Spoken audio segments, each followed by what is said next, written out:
नमस्कार दोस्तों, आप सभी का स्वागत है आपके अपने YouTube चैनल HRI न्यूज पर। इस समय की दोस्तों सभी बड़ी खबरें सामने निकल के आ रही हैं। शुरुआत करेंगे इस वक्त की बड़ी खबर से।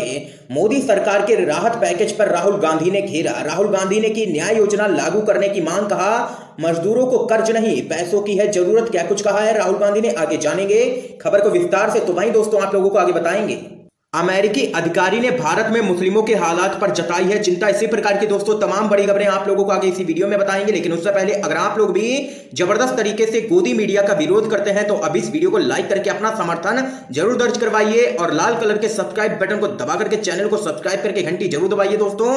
तो आइए आज की सभी बड़ी खबरें जान लेते हैं। अमेरिकी अधिकारी ने भारत में मुस्लिमों के हालात पर जताई है चिंता, कही ये बात। दुनिया भर में धार्मिक स्वतंत्रता की निगरानी करने वाली संस्था अंतर्राष्ट्रीय धार्मिक स्वतंत्रता आयोग के शीर्ष अधिकारी ने कहा है कि अमेरिका ने भारत में मुस्लिमों के उत्पीड़न और बयानबाजी से जुड़ी दुर्भाग्यपूर्ण खबरें देखी हैं। अंतर्राष्ट्रीय धार्मिक स्वतंत्रता आयोग के अमेरिकी राजदूत सैम ब्राउनबैक ने कहा है कि सोशल मीडिया पर फर्जी खबरों और गलत सूचना की वजह से भी भारत में मुस्लिमों के खिलाफ दुर्भावना काफी बढ़ी है। उन्होंने आगे कहा है कि हमने भारत में कोविड-19 को लेकर के खास तौर पर मुस्लिम समुदाय के खिलाफ बयानबाजी और उत्पीड़न से जुड़ी खबरें देखी हैं। कई ऐसी घटनाएं सामने आई हैं जिनमें कोरोना वायरस संक्रमण फैलाने का आरोप लगाकर मुस्लिमों पर हमले लगातार किए गए हैं। ये यहां पर कहना है अमेरिकी अधिकारी का। और उन्होंने भारत में मुस्लिमों के हालात पर जताई है काफी चिंता, क्योंकि लगातार यहां पर देख सकते हैं कोविड-19 फैलाने के लिए मुस्लिमों को ही टारगेट किया जाता रहा है। बीजेपी पार्टी की तरफ से यहां पर सीधा इशारा उसी खबर की तरफ है अमेरिकी अधिकारी का, क्योंकि दोस्तों इस महामारी में भी हिंदू मुसलमान करने से बाज नहीं आ रही है बीजेपी पार्टी। दोस्तों इस खबर पे आप लोगों की क्या राय है, आप लोग अपनी राय जरूर बताइएगा कमेंट बॉक्स में कमेंट करके। तो वहीं एक और बड़ी खबर सामने निकल के आ रही है।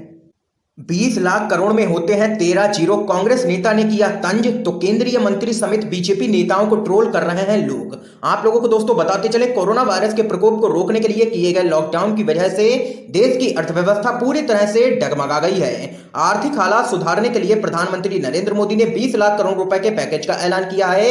इसे लेकर कांग्रेस के नेता गौरव वल्लभ ने एक ट्वीट किया है। इस ट्वीट में बिना किसी का नाम लिए कांग्रेस नेता ने लिखा है कि एक व्यक्ति विशेष की जानकारी के लिए 20 लाख करोड़ में 13 जीरो ही हैं। वल्लभ के इस ट्वीट पर यूजर्स केंद्रीय मंत्री समेत बीजेपी नेताओं को जमकर के ट्रोल करने लगे।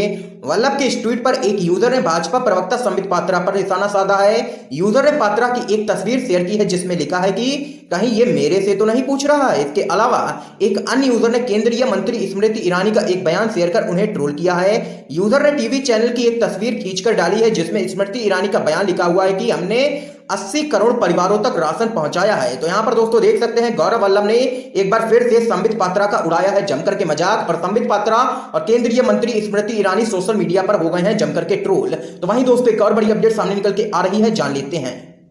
लगातार विरोध के बाद श्रम कानून को लेकर के पीछे हटी उत्तर प्रदेश की योगी सरकार। अब श्रमिक 12 नहीं बल्कि 8 घंटे ही करेंगे काम। जी हां दोस्तों, आप लोगों को बताते चले, उत्तर प्रदेश सरकार ने श्रम कानूनों के तहत रजिस्टर्ड कारखानों को युवा श्रमिकों से कुछ शर्तों के साथ एक दिन में 12 घंटे तक काम कराने संबंधी छूट की अधिसूचना को हफ्ते भर बाद यहां पर निरस्त कर दिया है। साफ है कि योगी सरकार द्वारा फैक्ट्री एक्ट में किए गए इस संशोधन की अधिसूचना को वापस लिए जाने के बाद प्रदेश में अब फिर श्रमिकों से काम कराने की अवधि अधिकतम 8 घंटे हो गई है।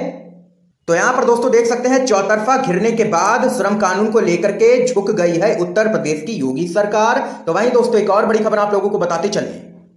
राहुल गांधी ने की न्याय योजना लागू करने की मांग, कहा मजदूरों को कर्ज नहीं पैसों की है जरूरत। आप लोगों को बताते चले, कांग्रेस के पूर्व अध्यक्ष राहुल गांधी ने कोरोना वायरस महामारी में मुसीबत का सामना कर रहे गरीबों, किसानों और मजदूरों तक न्याय योजना की तर्ज पर मदद पहुंचाने की यहां पर मांग की है। उन्होंने प्रधानमंत्री नरेंद्र मोदी से आग्रह किया है कि वह आर्थिक पैकेज पर पुनर्विचार करे और सीधे लोगों के खातों में पैसे डालें। उन्होंने यह भी कहा है कि लॉकडाउन को समझदारी और सावधानी के साथ खोलने की बहुत ही जरूरत है। राहुल गांधी ने आगे कहा है कि जो पैकेज होना चाहिए था वो कर्ज का पैकेज नहीं होना चाहिए था। इसको लेकर के मैं निराश हूं। आज किसानों, मजदूरों और गरीबों के खातों में सीधे पैसे डालने की जरूरत है। आप यानी कि सरकार कर्ज दीजिए, लेकिन भारत माता को अपने बच्चों के साथ साहूकार का काम नहीं करना चाहिए, सीधे उनकी जेब में पैसा देना चाहिए। इस वक्त गरीबों, किसानों और मजदूरों को कर्ज की जरूरत नहीं, पैसे की जरूरत है। कांग्रेस के नेता ने आगे कहा है कि मैं विनती करता हूं कि नरेंद्र मोदी जी को पैकेज पर पुनर्विचार करना चाहिए। किसानों और मजदूरों को सीधे पैसे देने के बारे में सोचिए। राहुल गांधी का आगे कहना है कि केंद्र सरकार वित्तीय घाटा बढ़ जाने की वजह से मजदूरों को सीधे पैसा नहीं दे रही है। उन्होंने कहा, मैंने सुना है कि पैसे नहीं देने का कारण रेटिंग है। कहा जा रहा है कि वित्तीय घाटा बढ़ जाएगा तो बाहर की एजेंसियां हमारे देश की रेटिंग कम कर देंगी। हमारी रेटिंग मजदूर, किसान, छोटे कारोबारी बनाते हैं, इसलिए रेटिंग के बारे में मत सोचिए बिल्कुल भी, लेकिन गरीबों को पैसा जरूर दीजिए। राहुल गांधी के मुताबिक लॉकडाउन खोलते समय समझदारी और सावधानी की बहुत ही जरूरत है। हमें इसे ध्यान से हटाना है। हमारे बुजुर्गों, हृदय, फेफड़े और किडनी के रोग से ग्रसित लोगों की रक्षा करनी चाहिए। ये यहाँ पर राहुल गांधी ने तमाम बातें कही हैं और केंद्र की मोदी सरकार को आर्थिक पैकेज पर घेरा है और न्याय योजना लागू करने की यहाँ पर राहुल गांधी ने मांग की है। तो वहीं दोस्तों एक और बड़ी अपडेट सामने निकल के आ रही है।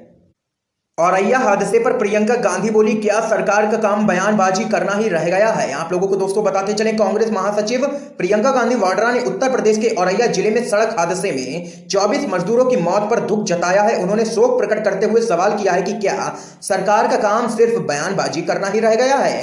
पार्टी की उत्तर प्रदेश प्रभारी प्रियंका गांधी वाड्रा ने ट्वीट किया है कि औरैया की हृदय विदारक घटना ने एक बार फिर यह प्रश्न खड़ा कर दिया है कि आखिर सरकार क्या सोचकर इन मजदूरों के घर जाने की समुचित व्यवस्था नहीं कर रही है। प्रदेश के अंदर मजदूरों को ले जाने के लिए बसें क्यों नहीं चलाई जा रही हैं। ये यहां पर प्रियंका गांधी ने प्रश्न पूछे हैं सरकार से और लिया है निशाने पर सरकार को। तो वहीं दोस्तों एक और बड़ी अपडेट जान लेते हैं।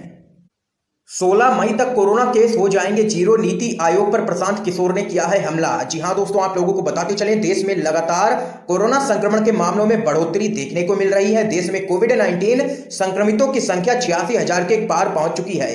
नीति आयोग द्वारा शेयर किए गए कोरोना केस डबलिंग ग्राफ पर कांग्रेसी नेता राहुल गांधी समेत कई नेताओं ने सवाल खड़े किए हैं। चुनावी रणनीतिकार प्रशांत किशोर ने नीति आयोग की ओर से साझा की गई स्टडी को लेकर के निशाना साधा है।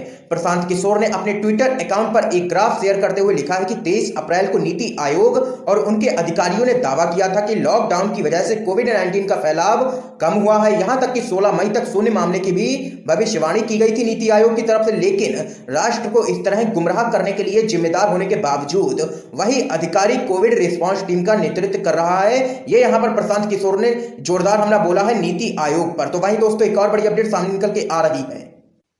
पिछले कई दिनों से चल रहा है निर्मला जी का धारावाहिक, पर पल्ले किसी के कुछ नहीं पड़ रहा है। आर्थिक पैकेज पर छत्तीसगढ़ सीएम का तंज। आप लोगों को दोस्तों बताते चलें, छत्तीसगढ़ के मुख्यमंत्री भूपेश बघेल ने कोरोना संकट और लॉकडाउन के बीच मोदी सरकार द्वारा घोषित किए गए 20 लाख करोड़ के आर्थिक पैकेज को लेकर के तंज कसा है। उन्होंने कहा है कि पिछले 3 दिन से निर्मला जी केंद्रीय वित्त मंत्री और अनुराग जी वित्त राज्य मंत्री का धारावाहिक चल रहा है। रोज एक एक वर्ग के बारे में हिंदी और अंग्रेजी में दोनों समझा रहे हैं, पर पल्ले किसी के नहीं पड़ रहा है। जब यह धारावाहिक पूरा समाप्त हो जाएगा तभी कोई प्रतिक्रिया देना ठीक होगा। ये यहां पर कहना है छत्तीसगढ़ के सीएम भूपेश बघेल का। तो वहीं दोस्तों एक और बड़ी अपडेट सामने निकल के आ रही है।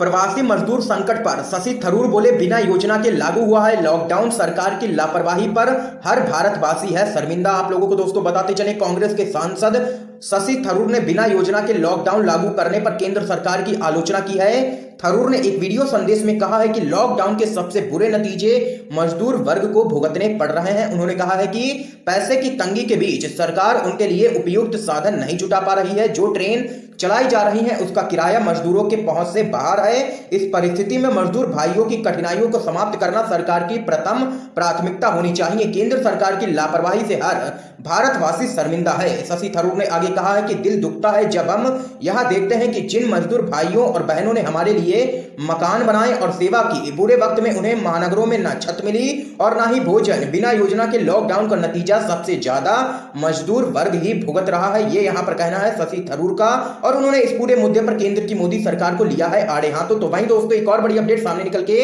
आ रही है। आर्थिक पैकेज की किस्तों की घोषणा के बाद रणदीप सुरजेवाला बोले, ये 13-0 साबित हुआ। कांग्रेस ने वित्त मंत्री निर्मला सीतारमण द्वारा आर्थिक पैकेज की किस्तों की घोषणा किए जाने के बाद आरोप लगाया कि नरेंद्र मोदी सरकार आर्थिक पैकेज के नाम पर बजट की ही योजनाओं को सामने रख रही है और उसका यह पैकेज सिर्फ 13-0 साबित हुआ है। ये यहां पर कांग्रेस पार्टी के प्रवक्ता रणदीप सुरजेवाला ने जोरदार हमला बोला है। पार्टी के मुख्य प्रवक्ता रणदीप सुरजेवाला ने यह भी दावा किया है कि मोदी सरकार के एजेंडे में किसान और मजदूर कहीं भी नहीं हैं। तो वहीं दोस्तों एक और बड़ी खबर सामने निकल के आ रही है। पश्चिम बंगाल के राज्यपाल से खफा हुई ममता बनर्जी की पार्टी, कहा बीजेपी के टिकट पर चुनाव लड़ लीजिए। आप लोगों को दोस्तों बताते चलें, पश्चिम बंगाल के राज्यपाल जगदीप धनखड़ द्वारा केंद्र के आर्थिक पैकेज की तारीफ करना राज्य में सत्तारूढ़ तृणमूल कांग्रेस को नागवारा गुजरा है। पार्टी ने धनखड़ से कहा है कि उन्हें राज्य की विधानसभा के अगले चुनाव में भाजपा के टिकट पर चुनाव लड़ना चाहिए। ये यहां पर टीएमसी ने जोरदार हमला बोला है राज्यपाल पर और राज्यपाल को बताया है बीजेपी का एजेंट। तो यहां पर दोस्तों आज की ये तमाम बड़ी खबरें सामने निकल के आई जो हमने आप लोगों के साथ यहां पर शेयर की हैं। इन खबरों पे जो भी आप लोगों की राय हो कमेंट बॉक्स में कमेंट करके जरूर बताइएगा। वीडियो पसंद आया हो तो लाइक कीजिए, इस वीडियो को ज्यादा से ज्यादा शेयर जरूर कीजिए, अपने सभी दोस्तों तक इन खबरों को जरूर पहुंचाइए और चैनल को फ्री में सब्सक्राइब करके बेल के आइकन को दबाना बिल्कुल भी मत भूलिएगा। आप सभी का दोस्तों बहुत बहुत धन्यवाद।